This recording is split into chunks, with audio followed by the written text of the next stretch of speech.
চন্দ্রগ্রহণ অথবা সূর্যগ্রহণের সময় গর্ভবতী মায়েরা যেন কোনো অবস্থাতেই বাসা বাড়ি থেকে ঘর থেকে বের না হন। অনেকে মনে করেন যে চন্দ্রগ্রহণ সূর্যগ্রহণের সময় গর্ভবতী মায়েদের জন্য কোনো কিছু কাটাকাটি করা, কোনো কিছু কুটা এটা উচিত নয়। যদি করেন তাহলে সেটি তার গর্ভস্থ সন্তানের জন্য ক্ষতির কারণ হতে পারে। সূর্যগ্রহণ এবং চন্দ্রগ্রহণকে ঘিরে আমাদের সমাজে নানান কুসংস্কারাচ্ছন্ন বিশ্বাস এবং ভুল ধারণা বিরাজমান আছে। সুপ্রিয় দর্শক শ্রোতা ভাই বোন, গর্ভবতী মায়ের জন্য গর্ভাবস্থায় কোনো খাবার গ্রহণ করা অথবা না করা, বিশেষ কোনোভাবে চলা অথবা না চলার ব্যাপারে কোরআন এবং হাদিসে কোনো দিক নির্দেশনা আছে কিনা আজ আমরা সে বিষয়টি জানার চেষ্টা করব ইনশাআল্লাহ তাআলা। প্রিয় দর্শক, আমাদের সমাজে গর্ভবতী মায়েদের জন্য বিশেষ কিছু খাবারকে, বিশেষ কিছু চাল চলনকে নিষিদ্ধ এবং ক্ষতিকর মনে করা হয়ে থাকে। তার মধ্যে থেকে সবচেয়ে প্রসিদ্ধ হলো চন্দ্রগ্রহণ অথবা সূর্যগ্রহণের সময় গর্ভবতী মায়েরা যেন কোনো অবস্থাতেই বাসা বাড়ি থেকে ঘর থেকে বের না হন। অনেকে মনে করেন যে চন্দ্রগ্রহণ সূর্যগ্রহণের সময় গর্ভবতী মায়েদের জন্য কোনো কিছু কাটাকাটি করা, কোনো কিছু কুটা এটা উচিত নয়। যদি করেন তাহলে সেটি তার গর্ভস্থ সন্তানের জন্য ক্ষতির কারণ হতে পারে। অনেকে মনে করেন যে গর্ভাবস্থায় যদি কেউ যমজ কলা খান তাহলে তার সন্তান যমজ হবে। অনেকে মনে করেন যে গর্ভাবস্থায় কোনো মায়ের জন্য ডিম খাওয়া উচিত নয়, তাহলে সন্তানের চোখ কুসুমের মতো হলদে বর্ণ হবে। ডাব খাওয়া উচিত নয়, তাহলে ঘোলাটে হবে। অমুকটা খাওয়া উচিত নয়, তাহলে তমুকটা হবে। এরকম আরও নানা রকমের ধারণা রয়েছে। অনেকে মনে করেন যে গর্ভাবস্থায় কোনো মায়ের জন্য কোনো মুরগি, কোনো হাঁস এ জাতীয় কোনো কিছু জবে করা উচিত নয়। যদি করেন তাহলে সেটি তার গর্ভস্থ সন্তানের জীবনের জন্য ক্ষতির কারণ হতে পারে। অনেকে মনে করেন যে গর্ভবতী মায়েরা প্লেট ইত্যাদি চেটে খেলে, মুছে খেলে ভালো করে, তাহলে সেক্ষেত্রে তাদের কন্যা সন্তান হওয়ার সম্ভাবনা রয়েছে। অনেকে মনে করেন যে কোনো বাসায়, কোনো বাড়িতে, কোনো ঘরে যদি কোনো গর্ভবতী মা থাকেন তাহলে রাতের বেলায় সেখানে বাহির থেকে মাছ আনা উচিত নয়। যদি আনতে হয় তাহলে আগুন ইত্যাদিতে ছেঁক দিয়ে প্রবেশ করাতে হয়। আর এরকম নানা রকমের ধারণা আমাদের সমাজে প্রচলিত আছে। প্রিয় দর্শক, এই ধারণাগুলো সম্পূর্ণরূপে ভ্রান্ত, ভুল এবং কুসংস্কারাচ্ছন্ন বিশ্বাস থেকে আমাদের মধ্যে জন্ম নিয়েছে। এর মধ্যে কিছু কিছু ধারণা রয়েছে যেগুলো চরম আপত্তিকর এবং একই সঙ্গে হাস্যকর। যেমন যমজ কলা খেলে গর্ভবতী মায়ের যমজ সন্তান হতে পারে। এই ধারণাটি শুধু ভ্রান্তই নয়, একই সঙ্গে এটি হাস্যকর এবং আপত্তিকর। একজন মায়ের জন্য বা যে কোনো বাবার জন্য একটি গর্ভ থেকে যদি একাধিক সন্তান জন্ম হয় সেটা তাদের জন্য খুশির বিষয়, আনন্দের বিষয়। এটা কখনো তাদের জন্য ক্ষতির, এটা তাদের জন্য নিষিদ্ধ কোনো বিষয় হতে পারে না। বিধায় এটিকে নিষিদ্ধ মনে করা বা যমজ কলা গর্ভবতী মায়ের জন্য খাওয়াকে খারাপ মনে করা, এটি মূর্খতা প্রসূত একটি বিশ্বাস। সেই সাথে যে কোনো মুসলিমের জন্য, যে কোনো মানুষের জন্য খাবারের পাত্র, প্লেট এটাকে ভালো করে মুছে চেটে খাওয়া উচিত। এটাকে অপচয় করা উচিত নয়, কোনো খাবার নষ্ট করা উচিত নয়, বরং ভালো করে মুছে এবং পরিষ্কার করে খাওয়াটাই হলো সুন্নাহ। আর এই সুন্নাহটি নারী পুরুষ সকলের জন্য প্রযোজ্য, গর্ভবতী এবং সাধারণ অবস্থায় যে কোনো মানুষের জন্য এটি প্রযোজ্য। সুতরাং প্লেট পরিষ্কার করে খাওয়া বা মুছে খাওয়া, চেটে খাওয়া এটাকে খারাপ মনে করা, এটাকে অপয়া মনে করা, নিষিদ্ধ মনে করা, সেটি মূর্খতা এবং সুন্নাহ বিরোধী একটি বিশ্বাস। আর প্লেট মুছে খেলে গর্ভবতী মা কন্যা সন্তান জন্ম দিবেন, সেটি প্রথমত ভ্রান্ত কথা। দ্বিতীয়ত, কন্যা সন্তান জন্ম দেওয়া এটা তো ভালো বিষয়। কোরআন এবং হাদিসের কোথাও পুত্র সন্তান জন্ম দেওয়ার জন্য বিশেষ কোনো ফজিলতের কথা আমরা জানি না, কিন্তু কন্যা সন্তান জন্ম দিলে সেক্ষেত্রে মা বাবার জন্য সেটি আখিরাতে নাজাতের মাধ্যম হবে, জান্নাতে যাওয়ার উপায় হবে, এরকম বিভিন্ন হাদিসের কথা আমরা জানতে পারি। সুতরাং এই সমস্ত ভ্রান্ত বিশ্বাসগুলো আমাদের সমাজ থেকে দূর করার চেষ্টা আমাদের করতে হবে। প্রিয় দর্শক, মনে রাখা উচিত একজন মুসলিমের কি করা উচিত, কি করা উচিত নয়, কি খাওয়া উচিত, কি খাওয়া উচিত নয়, কোন জিনিসটা তার জন্য কল্যাণকর আর কোনটা ক্ষতিকর, এটি জানার দুটি উপায় রয়েছে। তার প্রথমটি হলো ওয়াহি তথা কোরআন এবং হাদিস। কোরআন এবং হাদিসে যদি আমাদের জন্য কোনো কিছুকে কল্যাণকর বলা হয় বা অকল্যাণকর বলে আমাদের জন্য জানানো হয় তাহলে সেটিকে অবশ্যই আমাদের মেনে চলা উচিত। আর দ্বিতীয় উপায় হলো আমাদের জানার অভিজ্ঞতা এবং সায়েন্স। অভিজ্ঞতার মাধ্যমে, বিজ্ঞানের মাধ্যমে যদি আমরা জানতে পারি যে কোনো বস্তুর মাঝে আমাদের জন্য কল্যাণ নিহিত রেখেছেন আল্লাহ তাআলা অথবা অকল্যাণ নিহিত রেখেছেন, তাহলে সেটাকে অবশ্যই আমরা আমল নেব এবং মেনে চলব। যে বিষয়গুলো বলা হলো এগুলোর মাধ্যমে গর্ভবতী মায়ের অথবা গর্ভস্থ সন্তানের কোনো প্রকার ক্ষতি হতে পারে এরকম কোনো ধারণা কোনো হাদিস থেকে আমাদেরকে দেওয়া হয়নি। আর অভিজ্ঞতা তথা সায়েন্স থেকে এরকম কোনো ধারণা আমরা পাইনি, যার কারণে এগুলো সম্পূর্ণরূপে কুসংস্কার এবং ভ্রান্ত বিশ্বাস থেকে আমাদের সমাজে জন্ম নিয়েছে। এই ভ্রান্ত বিশ্বাসগুলো আমাদেরকে দূর করার চেষ্টা করতে হবে। প্রিয় দর্শক, আমাদের সমাজে যত রকমের ভুল ফতোয়া, কুসংস্কারাচ্ছন্ন বিশ্বাস, এর বেশিরভাগ চাপানো হয় মেয়েদের উপরে। তাদের উপরে যত রকমের মিথ্যা বানোয়াট ফতোয়া এবং মাসআলার প্রয়োগ হয়, পুরুষদের উপরে তত বেশি মিথ্যা বানোয়াট অথবা মন গড়া ফতোয়ার প্রয়োগ হতে আমরা দেখি না। অতএব এ সমস্ত কুসংস্কারগুলো দূর করার জন্য নারী পুরুষ সকলকে আমাদের একযোগে কাজ করে যেতে হবে। গর্ভাবস্থায় একজন মায়ের জন্য কোন জিনিসটি তার স্বাস্থ্যের জন্য কল্যাণকর সেটি ডাক্তারগণ যখন আমাদেরকে জানাবেন, বিজ্ঞানের মাধ্যমে অভিজ্ঞতার মাধ্যমে আমরা জানতে পারবো, সেটাকে অবশ্যই আমরা আমল করে চলব। আনারস বা বিশেষ কোনো খাবারের ক্ষেত্রে কোনো সময় ডাক্তারগণ নিষেধ করেন গর্ভবতী মায়েদেরকে, সেটা তাদের গর্ভের জন্য ক্ষতিকর, অথবা অ্যাসিডিটি বেশি হয়, এরকম অনেক খাবার অনেক সময় ডাক্তারগণ নিষেধ করেন গর্ভবতী মায়েদের জন্য, সেগুলো ভিন্ন বিষয়। যে বিষয়গুলো আমরা উল্লেখ করলাম এগুলোর সাথে বিজ্ঞানের কোনো সম্পর্ক নেই এবং কোরআন হাদিসেরও কোনো নির্দেশনার বিষয়ে নেই, যার কারণে এগুলো সম্পূর্ণরূপে ভুল বিশ্বাস। গর্ভাবস্থায় একজন মা বিশেষ কোনো আমল করণীয় আছে কিনা, এই বিষয়ে আমরা এক ভিডিওতে বলেছি। কোরআন হাদিস থেকে গর্ভবতী মায়ের জন্য বিশেষ কোনো আমলের কথা আমরা জানি না, তবে অবশ্যই এটি তার জীবনের জন্য গুরুত্বপূর্ণ একটি সময়, কঠিন একটি সময়ের তিনি অপেক্ষা করেন, যার কারণে অন্য যে কোনো সময়ের চাইতে এই সময়গুলোতে গুনাহ থেকে, পাপের কাছ থেকে বেশি বেশি বেঁচে থাকার চেষ্টা করা উচিত। তার উচিত গান বাজনা থেকে এবং হারাম ফিল্ম দেখা থেকে এবং যে কোনো ধরনের গুনাহ থেকে বেশি থেকে বেশি বেঁচে থাকার চেষ্টা করা, যাতে করে আল্লাহর বলেন অনুগ্রহ তিনি বেশি থেকে বেশি অর্জন করতে পারেন। এবং সাধারণ নেক আমলগুলো করা উচিত, জিকির আজকার করা উচিত, আল্লাহর স্মরণ করা উচিত, গর্ভস্থ সন্তান যেন নেক হয় সেজন্য দোয়া করা উচিত, এবং আল্লাহ যেন তার কঠিন মুহূর্তটা সহজ করে দেন সেজন্য দোয়া করা উচিত এবং নেক আমল করা উচিত। আল্লাহর বলেন আমাদের সকলকে সব ধরনের কুসংস্কার থেকে বেঁচে থাকা এবং রাসূল করিম সাল্লাল্লাহু আলাইহি সাল্লামের সবগুলো সুন্নাহকে অক্ষরে অক্ষরে যথাযথ উপায় পালন করার তৌফিক দান করুন। সূর্যগ্রহণ এবং চন্দ্রগ্রহণকে ঘিরে আমাদের সমাজে নানান কুসংস্কারাচ্ছন্ন বিশ্বাস এবং ভুল ধারণা বিরাজমান আছে। যেমন অনেকেই মনে করেন যে গর্ভবতী মায়েদের জন্য সূর্যগ্রহণ কিংবা চন্দ্রগ্রহণের সময় কোনো কিছু কাটাকাটি করা উচিত নয়, তরকারি, মাছ কিংবা মাংস, ফলমূল ইত্যাদি কাটা উচিত নয়। এগুলো যদি কাটেন তাহলে সেক্ষেত্রে গর্ভস্থ সন্তানের ক্ষতি হয়। এ ধারণা সম্পূর্ণ কুসংস্কারাচ্ছন্ন একটি ধারণা, ভুল বিশ্বাস। কোরআন হাদিসের কোথাও এরকমটি বলা হয়নি এবং সুস্থ বিবেক বুদ্ধিও এরকম কোনো বিশ্বাসকে সমর্থন করতে পারে না। একজন ইমানদার কখনো কুসংস্কারাচ্ছন্ন হতে পারেন না। অতএব এই বিশ্বাসটি আমাদের সংশোধন করতে হবে। সূর্যগ্রহণের সময় অন্য স্বাভাবিক যে কোনো কাজ আমরা করতে পারি, কাটাকাটি ইত্যাদি এগুলোও করতে পারি, মা বোনরাও করতে পারেন, গর্ভবতী মায়েরাও করতে পারেন, কোনো অসুবিধা নেই।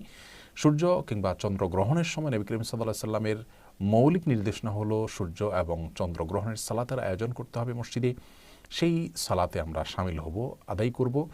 আর এছাড়া নবী রাসূলুল্লাহ সাল্লাল্লাহু আলাইহি ওয়াসাল্লাম যে নির্দেশনা বুখারী মুসলিম হাদিসে আমরা পাই তা হলো এই সময় দান করা, সাদকা করার কথা বলা হয়েছে, দোয়া করার কথা বলা হয়েছে, তাকবীর দেওয়া, আল্লাহু আকবার বলতে থাকা বা আল্লাহু আকবার ধ্বনি দেওয়া, আল্লাহু আকবার বলে ওঠা, এই নির্দেশনা নবী সাল্লাল্লাহু আলাইহি ওয়াসাল্লাম দিয়েছেন। তাহলে আল্লাহু আকবার দিবেন মায়েরা, তা সাদকা করবেন, আল্লাহর কাছে দোয়া করবেন।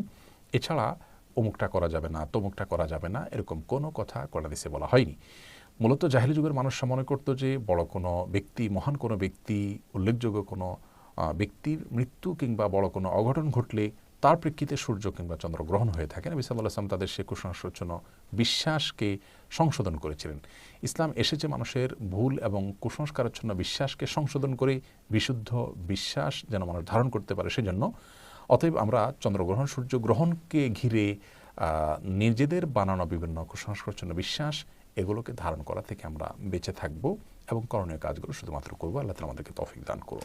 সুপ্রিয় দর্শক, এই পৃথিবীতে আমাদের প্রতি আল্লাহ তাআলার যত নেয়ামত আছে তোর মধ্যে অন্যতম শ্রেষ্ঠ একটি নেয়ামত হলো নেক সন্তানের নেয়ামত। যে সমস্ত বাবা মাকে আল্লাহ তাআলা নিঃসন্তান রেখেছেন, সন্তানহীনতার কষ্ট এবং পরীক্ষা কত কঠিন সেটি তারাই সবচেয়ে ভালো বলতে পারবেন। আজ আমরা কোরআন এবং হাদিস থেকে এমন 5টি আমলের কথা শেয়ার করতে চাই যে আমলগুলোর মাধ্যমে আমরা শুধুমাত্র সন্তানই নয় বরং নেক সন্তান লাভ করব ইনশাআল্লাহু বিইذনিল্লাহ। তবে সবকিছুর আগে আমাদেরকে মাথায় রাখতে হবে সূরা শূরার 50 নম্বর আয়াত। আল্লাহ তাআলা বলেছেন, ইয়াহাবু লিমান ইয়াশাউ ইনাসা ওয়া ইয়াহাবু লিমান ইয়াশাউ যুকুর আও ইউযাওয়িজুহুম যুকরানা ওয়া ইনাসা ওয়া ইয়াজআলু মান ইয়াশাউ আকীমা।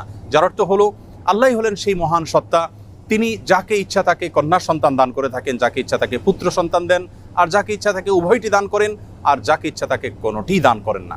আমাদের অনেক ভাই বোন আছেন যারা সন্তানহীনতার কষ্ট এবং দুঃখ গোছাবার জন্য, লাঘব করবার জন্য অনেক মাজারে গিয়ে ধর্ণা দেন, সেখানে গিয়ে সন্তান প্রার্থনা করে থাকেন।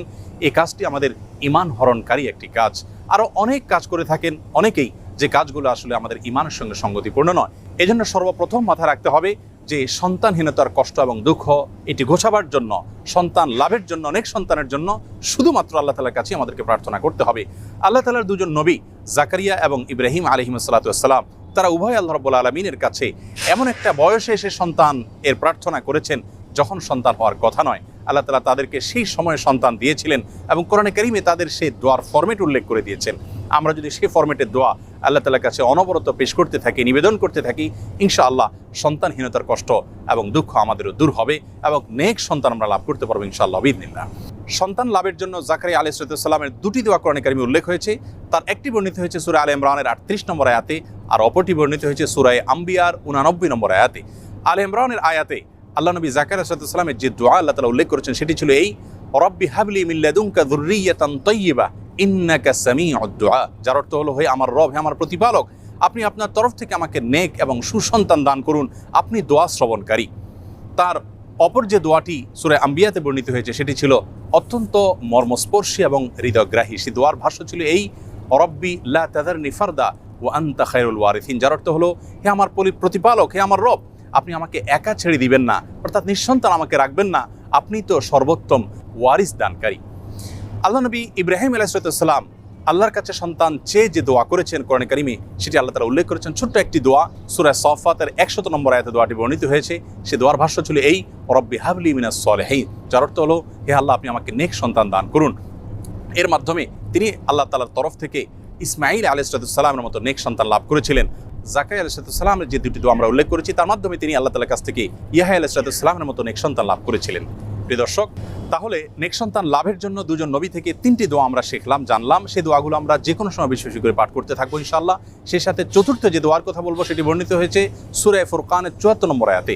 আল্লাহ রাব্বুল আলামিন সেখানে দোয়ার যে ভাষ্য আমাদেরকে নিজে শিক্ষা দিয়েছেন সেটি হলো, রব্বানা হাব লানা মিন আজওয়াজিনা ওয়া যুররিয়াতিনা কুররাতা আয়ুন ওয়াজআলনা লিল মুত্তাকিনা ইমামা, যার অর্থ হলো, হে আমাদের প্রতিপালক, আপনি আপনার তরফ থেকে আমাদেরকে এমন জীবনসঙ্গী এবং এমন সন্তান দান করুন যে সন্তান আমাদের চক্ষুকে জড়িয়ে দিবে, অর্থাৎ সার্বিকভাবে পারফেক্টনেসের মাধ্যমে তাদের দিকে তাকালে আমাদের নয়ন জোড়াবে, এবং আমাদের সকলকে আপনি মুত্তাকিদের এবং নেককারদের ইমামে পরিণত করে দিন। সেই সাথে সহবাসের সময় নবী আলাইহিস সালাম যে দোয়া শিক্ষা দিয়েছেন সেই দোয়া পাঠ করার মাধ্যমেও আল্লাহ তাআলার কাছে নেক সন্তান আশা করবেন এবং প্রার্থনা করবেন।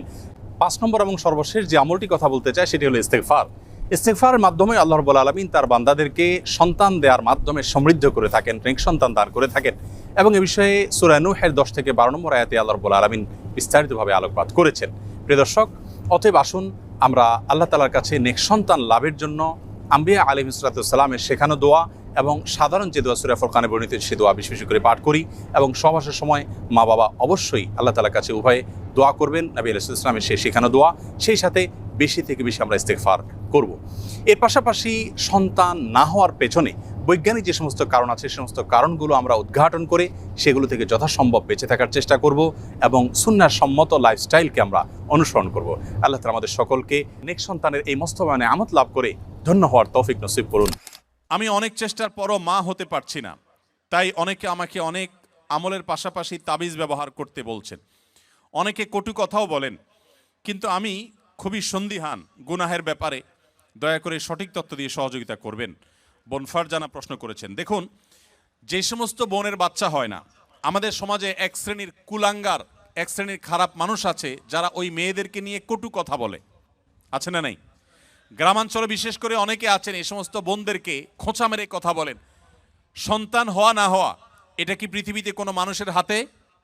কোনো মানুষের হাতে? সন্তান দেওয়া বা না দেওয়ার মালিক কে? আল্লাহ তাআলা কোরআনে কারিমে পরিষ্কারভাবে বলেছেন যে আল্লাহ রাব্বুল আলামিন ইয়াহাবু লিমান ইয়াশাউ ইনাসা ওয়া ইয়াহাবু লিমান ইয়াশাউ যুকুর আয়ুযাওয়িজুহুম যুকরান ওয়া ইনাসা। আল্লাহ তাআলা যাকে ইচ্ছা তাকে কন্যা দেন, তাকে যাকে ইচ্ছা তাকে ছেলে দেন। কাউকে আল্লাহ তাআলা দুইটাই দেন, কাউকে আল্লাহ কিছুই দেন না। এটা সম্পূর্ণ আল্লাহর ইখতিয়ার। অতএব এই কারণে যদি কোনো মেয়েকে বা কোনো ছেলেকে কেউ দোষারোপ করে, সে আল্লাহর কাছে কবিরা গুনাহে লিপ্ত আসামি।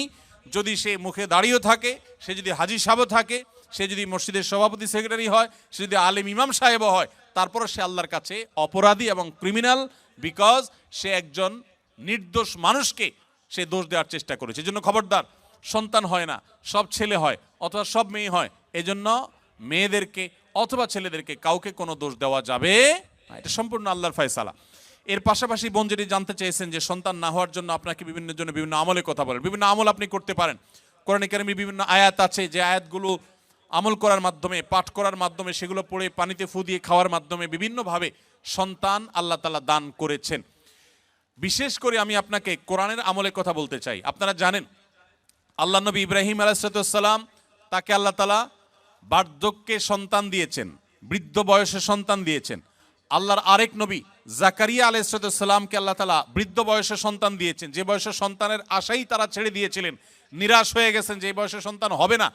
ঠিক তখন আল্লাহ তাআলা অলৌকিকভাবে সন্তান দিয়েছেন। তারা আল্লাহর কাছে সন্তান চেয়ে দোয়া করেছেন। সেই দোয়াগুলো আপনিও করতে পারেন, স্বামী স্ত্রী উভয় নিয়মিত করতে পারেন। তার ভিতরে একটা দোয়া হলো রব্বি হাবলি মিনাস সলিহিন, আল্লাহ আপনি আমাকে নেক সন্তান দান করেন। এই দোয়া বেশি বেশি পাঠ করবেন। এমনকি যাদের সন্তান আছে, আবারও সন্তান হবে সে আশা রাখেন, আপনিও আল্লাহর কাছে দোয়া করবেন, রব্বি হাবলি মিনাস সলিহিন। আমার সাথে বলেন সবাই, রব্বি হাবলি মিনাস সলিহিন। এর অর্থ হলো, হে আল্লাহ আপনি আমাকে নেক সন্তান দান করেন। মনে রাখবেন, আপনার ছেলে মেয়ে, আপনার সন্তান সন্ততি যদি নেক হয়, আল্লাহ ভীরু হয়, তাদের মধ্যে যদি আল্লাহর ভয় থাকে, তাহলে সেক্ষেত্রে এই সন্তান আপনার জন্য সবচেয়ে বেশি উপভোগ্য হবে, আপনার দুনিয়ার জীবনকে জান্নাতে পরিণত করবে, আখিরাত তো আছেই। এই জন্য নেক সন্তান আল্লাহর কাছে সবসময় কামনা করবেন। সন্তান যদি অমানুষ হয়, এর চাইতে বড় দুর্ভাগ্যের আর কিছু হতে। আমি জাপানে গিয়েছি, সেখানে দেখেছি, এখানকার কালচারও আপনারা আমার চাইতে আরো ভালো জানেন। অনেকেই আছেন একটা কুকুর সাথে নিয়ে তাদের দিন যাপন করে, আছে না নাই? আপনাদের চোখের মধ্যে পড়ে কি পড়ে না? বৃদ্ধ বয়সে একজন মানুষ একটা কুকুরের বাচ্চা, কুকুরের একটা ছানাকে নিয়ে তার দিন রাত সে পার করে দেয়, তার সব কিছু সে শেষ করে দেয় শুধু একটা কুকুরের বাচ্চাকে সাথে নিয়ে। এই জিনিসটা কি আমাদের জন্য খুব কাঙ্ক্ষিত না অনাকাঙ্ক্ষিত বলেন তো? এটা কি কাঙ্ক্ষিত? এরা কেন এরকম করে? কারণ ওই যে সন্তান সন্ততি নাতিপুতি তাদেরকে হাতের কাছে পায় না। মানুষ আদর করতে পারলে কেউ তো আর পশু আদর করে থাকতো না ভাইরা আমার। এই জন্য আপনাদেরকে আমি বলতে চাই, নিজের সন্তানকে যদি ঈমান শিখান, তাওহীদ শিখান, মনে রাখবেন পৃথিবীতে ঈমানদার কোন সন্তান তার বাবা মাকে বার্ধক্যে রেখে দূরে চিরকালের জন্য সম্পর্ক ছিন্ন করে চলে যেতে পারে। আপনারা দেখেছেন, অনেকে গত কদিন আগে নিউজ হয়েছে আমাদের দেশে, মূলধারা মিডিয়াগুলোতে উঠে এসেছে যে জাপানে অল্প সময়ের ব্যবধানে হাজার হাজার মানুষ পাওয়া গেছে যারা বাসায় মরে পচে, অনেকে আছেন যে কয়েক মাস পর জানা গেছে যে লোকটা মারা গেছেন, তারপর পুলিশ গিয়ে দরজা ভেঙে তাদেরকে লাশ উদ্ধার করেছেন। কারণ তারা একাকী থাকতেন, কেউ সাথে থাকতো না। এর চাইতে বড় বেদনার, এর চাইতে বড় যন্ত্রণার, এর চাইতে বড় কষ্টের আর কি হতে পারে যে বার্ধক্যে এসে তারা কোনো মানুষ পাবে না। আপনি যদি চান যে আপনার সন্তান সন্ততি মৃত্যুর আগ পর্যন্ত আপনার পাশে থাকবে, আপনাকে আগলে রাখবে, আপনাকে স্নেহ মমতা দিবে, ভালোবাসা দিবে, তাহলে মনে রাখবেন একমাত্র পথ তাদেরকে মুসলমান বানানো, আল্লাহ ভীরু বানানো। আপনি যদি তাদেরকে বিজ্ঞানী বানান, সায়েন্টিস্ট বানান, আপনি তাদেরকে শিক্ষিত বানান, বড় ব্যবসায়ী বানান, বড় পদাধিকারী বানান, কিন্তু ঈমান শিখান নাই, তাওহীদ শিখান নাই, তাকওয়া শিখান নাই, ইসলাম শিখান নাই, আমি শপথ করে বলতে পারি আপনার এই সন্তান আপনার বিপদের কারণ হওয়ার সমূহ সম্ভাবনা আছে। এই জন্য সন্তান নেক হোক আমরা সবাই চাই কি চাই না বলেন? তাহলে দোয়া করতে হবে। যে বোন চেয়েছেন তার জন্য এবং অন্য সবার জন্য বলছি, রব্বি হাবলি মিনাস সলিহিন, বেশি বেশি করে পাঠ করবেন। আরেকটা দোয়া হলো রব্বি লা তাদারনি ফারদা ওয়া আনতা খায়রুল ওয়ারিসিন। বিশেষ করে যাদের সন্তান হয় না তারা এই দোয়াটা বেশি বেশি পাঠ করবেন, রব্বি লা তাদারনি ফারদা, হে আল্লাহ আমাকে একা আপনি রেখে দিবেন না, ওয়া আনতা খায়রুল ওয়ারিসিন, আপনি সর্বোত্তম ওয়ারিস, তারপরও আপনি আমাকে নেক সন্তান দান করুন। এই দোয়ার মধ্যে সেটি চাওয়া হয়েছে। অতএব রব্বি লা তাজারনি ফারদা ওয়া আনতা খায়রুল ওয়ারিসিন, এই দোয়া পাঠ করবেন ইনশাআল্লাহ তাআলা। এর বাইরেও আরো বহু দোয়া আছে, রব্বি হাবলি মিন লাদুনকা যুররিয়াতান তাইয়্যিবা, রব্বি হাবলি মিন লাদুনকা যুররিয়াতান তাইয়্যিবা, আল্লাহ আপনার পক্ষ থেকে আপনি আমাকে পবিত্র এবং ভালো সন্তান দান করেন, ইন্নাকা সামিউদ দুআ, আপনি দোয়া শ্রবণকারী।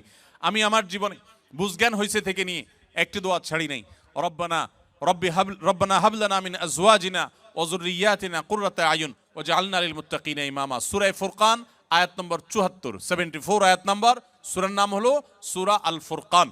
এই আয়াতে যে দোয়া আছে, এখানে যারা অবিবাহিত আছেন তারা এই দোয়া এখন থেকে পাঠ করতে পারেন। আল্লাহ তাআলা নেক বা ভালো স্ত্রী যদি জীবনে না দেন, তো আপনার জীবনে অনেক কিছু হওয়ার পরও সুখ শান্তি আপনি পাবেন না। সো নেক স্ত্রী এবং মেয়েদের জন্য নেক স্বামী, এই উভয় পক্ষের জন্য একই দোয়া, কমন দোয়া, আপনারা দোয়াটা পড়তে পারেন নেক সন্তানের জন্য। আমি যে বোন দোয়া চেয়েছেন, পরামর্শ চেয়েছেন, তাকে বলবো এই দোয়াগুলো আপনি বেশি বেশি পড়বেন। সূরা ফুরকানের 74 নম্বর আয়াত, এর বাইরে আরো 3টা দোয়া বলেছি, রব্বি হাবলি মিনাস সলিহিন, রব্বি লা তাজারনি ফারদা ওয়া আনতা খায়রুল ওয়ারিসিন, রব্বি হাবলি মিন লাদুনকা যুররিয়াতান তাইয়্যিবা ইন্নাকা সামিউদ দুআ। এই 4টি দোয়া নিয়মিত পড়বেন, ইনশাআল্লাহ সন্তানহীনতার কষ্ট দূর হবে। এরপরও যদি আল্লাহ না দেন, তো মনে রাখবেন আল্লাহ তাআলা যা দিয়েছেন এর মধ্যে আপনার কল্যাণ আছে। সন্তান হয়েছে কিন্তু অমানুষ হয়েছে, খারাপ হয়েছে, অসুস্থ হয়েছে, বিকলাঙ্গ হয়েছে, তার চাইতে আল্লাহ তাআলা না দেওয়াটা আপনার জন্য কখনোই ক্ষতিকর নয়। এই জন্য আল্লাহর ফায়সালায় সন্তুষ্ট থাকবেন। তবে তাবিজের যে ব্যবহার, এটি সুন্নাহর খেলাফ। নবী করিম সাল্লাল্লাহু আলাইহি সাল্লাম কখনো তাবিজ দেননি, ব্যবহার করেননি। এই তাবিজের ব্যবহারে কোরআনে কারীমের আয়াত থাকলে সেটা জায়েজ কিনা জায়েজ, এটা নিয়ে ওলামাদের যে ইখতিলাফ বা মত পার্থক্য আছে, এর ঊর্ধ্বে উঠে আপনি নিশ্চিতভাবে জানতে পারেন তাবিজের ব্যবহার এটা নবী সাল্লাল্লাহু আলাইহি সাল্লামের সুন্নাহ না। বিধায় কোরআন এবং সুন্নাহ বর্ণিত দোয়া, আয়াত এগুলো পড়ে পড়ে ফু দিবেন এবং আমল করবেন ইনশাআল্লাহ তাআলা। একজন নিঃসন্তান বিভিন্নভাবে ট্রিটমেন্ট করে তিনি সন্তানের বাবা হতে পারছেন না, এরকম অবস্থায় সন্তান লাভের জন্য আল্লাহর কাছে কি আমল করবে? সন্তান লাভের জন্য আল্লাহ তাআলার কাছে দুটি আমলের কথা আমরা বলতে পারি। আল্লাহর দরবারে দুটি আমল করে দোয়া করবেন। একটা হলো ইস্তেগফার করবেন, ক্ষমা চাইবেন বেশি বেশি, আস্তাগফিরুল্লাহ ওয়া আতুবু ইলাইহি। তারপরে যে আপনার সাইয়্যিদুল ইস্তেগফার, আল্লাহুম্মা আনতা রাব্বি লা ইলাহা ইল্লা আনতা, এই ইস্তেগফারগুলো বেশি বেশি আল্লাহর কাছে মাপ চাইবেন, বেশি বেশি করে, যাদের সন্তান না বেশি বেশি করে করবেন। কারণ হলো কোরআনে কারীমে সূরা নূহ আল্লাহ তাআলা বলেছেন যে আল্লাহ নবী নূহ আলাইহিস সালাম তার জাতিকে বলেছেন, ফাকুল তাস্তাগফিরু রাব্বাকুম ইন্নাহু কানা গাফফারা ইউরসিলিস সামাআ আলাইকুম মিদরারা ওয়া ইমদিদুকুম বিআমওয়ালিন ওয়া বানিন ওয়া ইয়াজআল লাকুম জান্নাতিন ওয়া ইয়াজআল লাকুম আনহারা। আল্লাহ বলেছেন যে তিনি তার জাতিকে বলেছেন তোমরা বেশি বেশি ইস্তেগফার করো, তাহলে আল্লাহ তোমাদেরকে সন্তান সন্ততি দিয়া সমৃদ্ধ করবেন, সন্তান দান করবেন। এইজন্য ইস্তেগফার করবেন এক।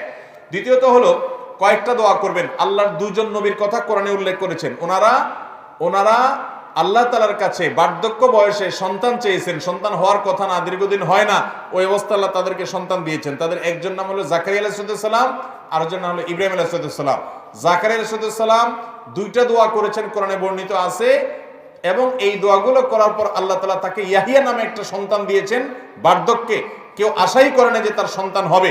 তার একটা দোয়া ছিল রব্বি লা তাযারনি ফারদা ওয়া আনতা খায়রুল ওয়ারিসিন, আল্লাহ আমাকে একা ছাড়বেন না, আপনি সর্বোত্তম ওয়ারিস। রব্বি লা তাযারনি ফারদা ওয়া আনতা খায়রুল ওয়ারিসিন। আরেকটা দোয়া হলো রব্বি হাবলি মিন লাদুনকা যুররিয়াতান তাইয়্যিবা ইন্নাকা সামিউদ দুআ, আল্লাহ আপনার পক্ষ থেকে আপনি আমাকে নেক সন্তান দেন, আপনি দোয়া শ্রবণ করেন। রব্বি হাবলি মিন লাদুনকা যুররিয়াতান তাইয়্যিবা ইন্নাকা সামিউদ দুআ।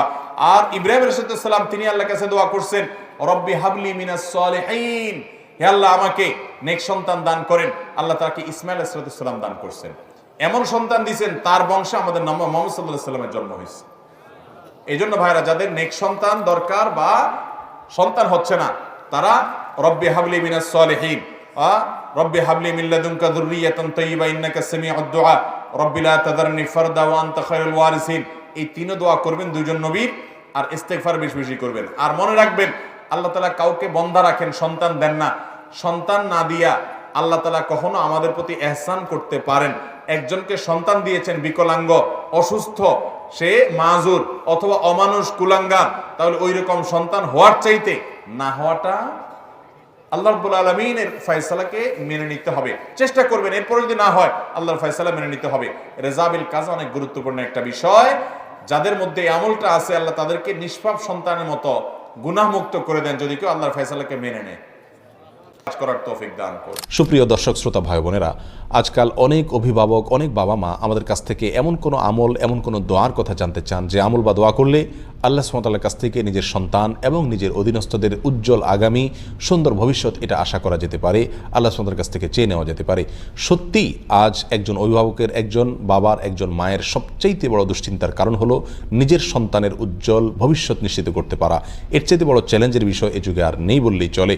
তো এই জন্য কোরআনে কারীম থেকে আজ আমরা 4টি আমলের কথা বলবো, যে আমলগুলো করলে ইনশাআল্লাহ আমাদের সন্তানের উজ্জ্বল ভবিষ্যৎ আমরা আশা করতে পারি। যারা অবিবাহিত তারাই আমলগুলো করতে পারি, তাদের ভবিষ্যতে যে সন্তান আসবে তাদের জন্য আল্লাহ সুবহানাহু ওয়া তাআলার কাছ থেকে আগে থেকে আমরা দোয়া করে নিতে পারি, চেয়ে নিতে পারি, তারা যেন নেক হয়, তারা যেন সৎ হয়, তারা যেন ভালো মানুষ হয়, তারা যেন চক্ষু শীতলকারী হয়, নয়ন জোড়ানোর মতো সন্তান হতে পারে। আর যারা বিবাহ করেছেন, সন্তান হয়েছে, তাদের সন্তানগুলো যেন ভালো হয়, সেই জন্য আমরা দোয়াগুলো এবং আমলগুলো করতে পারি। আর যাদের এখনও সন্তান হয়নি কিন্তু বিয়ে করেছেন, তারা সন্তানের আশা করছেন, সন্তান চাইছেন আল্লাহর কাছে, তারাও এই দোয়াগুলো আমরা করতে পারি। তার ভিতরে প্রথম আমলটি বর্ণিত হয়েছে সূরা আলে ইমরানের 38 নম্বর এবং 39 নম্বর আয়াতে। 38 নম্বর আয়াতে আল্লাহ সুবহানাহু ওয়া তাআলা তার একজন নবীর কথা উল্লেখ করছেন, যিনি ছিলেন জাকারিয়া আলাইহিস সালাম। বাইতুল মাকদিসে তিনি আল্লাহ সুবহানাহু ওয়া তাআলার কাছে দোয়া করেছিলেন, রব্বি হাবলি মিন লাদুনকা যুররিয়াতান তাইয়্যিবাহ ইন্নাকা সামিউদ দুআ, রব্বি হাবলি মিন লাদুনকা যুররিয়াতান তাইয়্যিবাহ ইন্নাকা সামিউদ দুআ। অর্থাৎ, হে আল্লাহ, আপনি আপনার কাছ থেকে আমাকে নেক সন্তান, ভালো সন্তান, পবিত্র সন্তান আপনি দান করুন, কারণ আপনি দোয়া শ্রবণকারী। তিনি এই দোয়া করে সারেন নাই। আল্লাহ সুবহানাহু ওয়া তাআলা আসমান থেকে ফেরেশতা পাঠিয়ে দিলেন তাকে সুসংবাদ দিয়ে। তিনি মেহরাবে সালাত আদায় করছিলেন, আর ফেরেশতারা এসে বলছিলেন যে আল্লাহ সুবহানাহু ওয়া তাআলা আপনাকে সুসংবাদ দিচ্ছেন, এমন একটা সন্তানের যার নাম হবে ইয়াহিয়া, এবং তার ভিতরে 4টি গুণ থাকবে। নাম্বার 1, সে মুসাদ্দিকাম বিকালিমাতিন মিনাল্লাহ, আল্লাহর কালিমায় সত্যায়নকারী হবে, ইমানদার হবে। আর দ্বিতীয় গুণ হবে সে সাইয়্যেদ হবে, নেতা হবে। তৃতীয় গুণ হবে সে হাসুর হবে, অর্থাৎ বিবাহ শাদী করবে না এবং নারী থেকে দূরে থাকবে, অর্থাৎ তার জীবনকে, গোটা জীবনকে আল্লাহর জন্য উৎসর্গ করবে। যদিও বিবাহ শাদী না করে শুধুমাত্র আল্লাহর ইবাদত বন্দেগীর জন্য নিজের জীবনকে কাটিয়ে দেওয়া, এটা আমাদের শরীয়তে নির্দেশিত নয়, এটা তার জন্য ছিল স্পেশাল। যাই হোক, 4 নম্বর গুণ হলো তিনি নবিয়্যুম মিনাস সালিহিন, একজন নবী হবেন, নেককার মানুষ হবেন। তাহলে জাকারিয়া আলাইহিস সালাম এই দোয়া আল্লাহ সুবহানাহু ওয়া তাআলার কাছে করেছেন সুন্দর এবং নেক সন্তানের জন্য, ভালো সন্তানের জন্য। আল্লাহ তাআলা তাকে সেই সন্তান দিলেন, এবং সেই সন্তান ভালো সন্তান হিসেবে আল্লাহ সুবহানাহু ওয়া তাআলা অগ্রিম ঘোষণা দিয়ে দিলেন। আর সে দোয়াটি আবারও বলছি, রব্বি হাবলি মিন লাদুনকা যুররিয়াতান তাইয়্যিবাহ ইন্নাকা সামিউদ দুআ। দ্বিতীয় আমলটি হলো ইব্রাহিম আলাইহিস সালামের। ইব্রাহিম আলাইহিস সালাম তিনি আল্লাহ সুবহানাহু ওয়া তাআলার কাছ থেকে সন্তান চেয়ে একটি দোয়া করেছিলেন, যার ভাষা ছিল রব্বি হাবলি মিনাস সালিহিন, রব্বি হাবলি মিনাস সালিহিন, অর্থাৎ হে আল্লাহ, আপনি আমাকে নেক সন্তান দান করুন। সূরা সফাতের 99 নম্বর আয়াতে এই দোয়াটি বর্ণিত হয়েছে। ইব্রাহিম আলাইহিস সালামের এই দোয়ার পরিপ্রেক্ষিতে আল্লাহ সুবহানাহু ওয়া তাআলা বলেন, ফাবাশশারনাহু বিগুলামিন হালিম, এই দোয়ার প্রেক্ষিতে আমি তাকে সুসংবাদ দিয়েছি, একটা ধৈর্যশীল সন্তান তাকে দান করবে এই মর্মে। এবং সেই ধৈর্যশীল সন্তান হিসাবে আল্লাহ সুবহানাহু ওয়া তাআলা যাকে দিয়েছেন তিনি হলেন ইসমাঈল আলাইহিস সালাম, যার বংশে জন্মগ্রহণ করেছেন আমাদের নবী মুহাম্মদ সাল্লাল্লাহু আলাইহি ওয়াসাল্লাম। তাহলে ইব্রাহিম আলাইহিস সালাম এমন এক সন্তান আল্লাহর কাছে চেয়ে নিলেন, যেই সন্তান পৃথিবীর ইতিহাসে অন্যতম সেরা নবীদের মধ্য থেকে একজন, যার নাম ছিল ইসমাঈল। আর সেই সন্তান তিনি লাভ করেছেন যে দোয়া পড়ে, সেটি হলো রব্বি হাবলি মিনাস সালিহিন। অতএব আমরাও এই দোয়া করতে পারি আমাদের সুন্দর আগামীর জন্য, সন্তানদের সুন্দর ভবিষ্যতের জন্য এবং নেক সন্তানের জন্য, রব্বি হাবলি মিনাস সালিহিন। 3 নম্বর আমল হলো, দোয়াটি হলো রব্বানা হাবলানা মিন আজওয়াজিনা ওয়া যুররিয়াতিনা কুররাতা আয়ুন ওয়াজআলনা লিল মুত্তাকিনা ইমামা। এই দোয়া যারা পড়ে আল্লাহ সুবহানাহু ওয়া তাআলা তারা জান্নাতি হিসাবে এই সূরায় ঘোষণা দিয়েছেন পরবর্তী আয়াতে। তো এই আয়াতের মধ্যে নেক সন্তান চাওয়ার কথা বলা আছে, রব্বানা হাবলানা মিন আজওয়াজিনা ওয়া যুররিয়াতিনা কুররাতা আয়ুন, অর্থাৎ আল্লাহ এমন স্ত্রী সন্তান আমাদেরকে দান করুন, যে স্ত্রী সন্তান আমাদের চোখ জুড়াবে, আমাদের নয়ন জুড়াবে, চোখ শীতল করে দিবে, এবং তারা মুত্তাকিদের ইমাম হবে। এই দোয়া এর মাধ্যমে আমরা নেক সন্তান, নেক স্ত্রী, আমাদের সুন্দর পরিবার, ভালো এবং পবিত্র পরিচ্ছন্ন পরিবার আল্লাহর কাছে আমরা চেয়ে নিতে পারি।